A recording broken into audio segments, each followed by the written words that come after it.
Hey everyone, welcome back to the channel.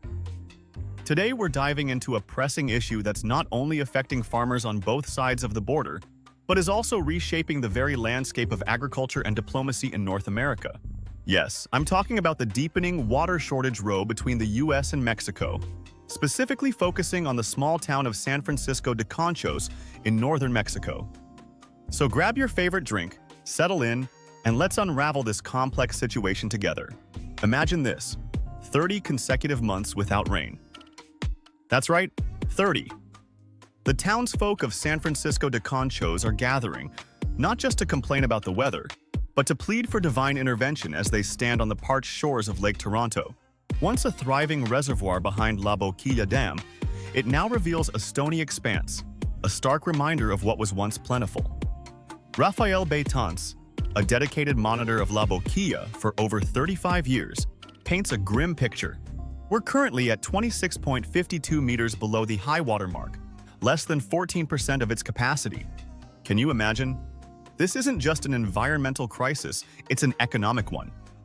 Now let's connect the dots. Under a 1944 water-sharing agreement, Mexico is obligated to send 430 million cubic meters of water annually from the Rio Grande to the US. But hold on. Mexico has been falling short on its commitments for much of the 21st century. Enter Texas. Republican lawmakers and former President Trump, who took a hard stance against Mexico's non-compliance.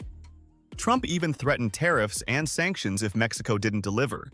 This is where it gets even more complicated. While some believe Mexico is hoarding water for its own agricultural needs, others argue that Chihuahua simply doesn't have enough water to share due to crippling drought conditions.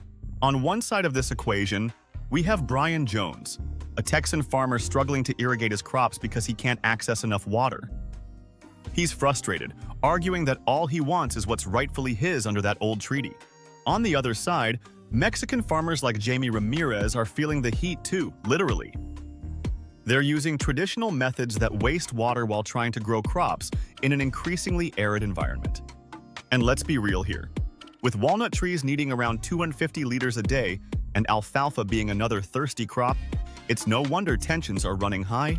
Jaime has switched to modern sprinkler systems that save up to 60% more water compared to flooding fields, a fantastic innovation. Yet many neighbors can't afford such upgrades or don't understand their long-term benefits. It's an age-old dilemma, innovation versus tradition. Now here's where things take an even sharper turn. The impacts of climate change are undeniable. Many believe that the 1944 treaty is no longer fit for purpose given current realities. Population growth and climate change have dramatically altered our environmental landscape since then. But Brian Jones argues otherwise. He sees it as a time-tested agreement that should still be honored. Let's not overlook the broader implications here.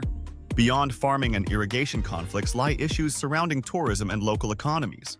With Lake Toronto drying up, not only is agriculture suffering, but so is tourism reliant on vibrant marine life. Mr. Betance sums it all up perfectly. Praying for rain is all we have left. So what can we take away from this? Water scarcity is not just an environmental issue. It's deeply intertwined with economics and social stability. It forces us to confront how we manage shared resources across borders and how climate change complicates long-held agreements. As we wrap up today's discussion, I urge you all to think critically about how these issues will evolve in our changing world.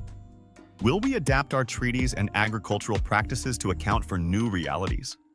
Or will we find ourselves trapped in outdated frameworks, while farmers like Brian Jones and Jaime Ramirez face dire consequences? That's it for today. If you found this discussion enlightening or thought-provoking, don't forget to like, subscribe, and share your thoughts in the comments below. Let's keep this conversation going because when it comes to our planet's resources, we all have a stake in finding sustainable solutions. Until next time.